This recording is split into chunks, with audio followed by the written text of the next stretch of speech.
Fabien Galtier tout sourire lors de sa présentation à la presse. En toile de fond, le stade Yves du Manoir dans lequel l'ancien international et son adjoint Éric Béchu auront à accomplir des exploits.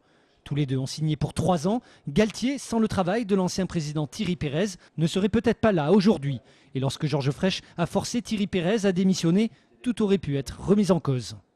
On aurait pu me dire, bon, tout s'arrête, on aurait pu me dire, tu viens pas, finalement, c'est comme... Personne ne me l'a dit. Donc je suis venu ce matin, à 8 h comme c'était prévu, et on m'a ouvert la porte. Donc, mais c'est vrai que ça aurait pu être aussi un changement de données, quoi. On aurait pu me dire, non, finalement, tu viens plus. J'espérais pas, quoi, j'avais envie de venir. Hein. Est-ce l'effet Galtier? En tout cas, 500 personnes se sont déplacées pour ce premier entraînement ouvert au public.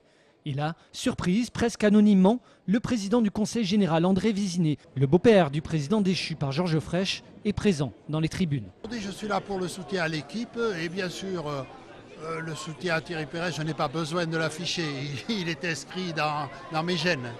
Et l'entraînement devient presque anecdotique lorsque Georges Frêche débarque à Yves du Manoir. Informé de la présence de Vézinet, le président de l'agglo hésite avant de sortir du véhicule.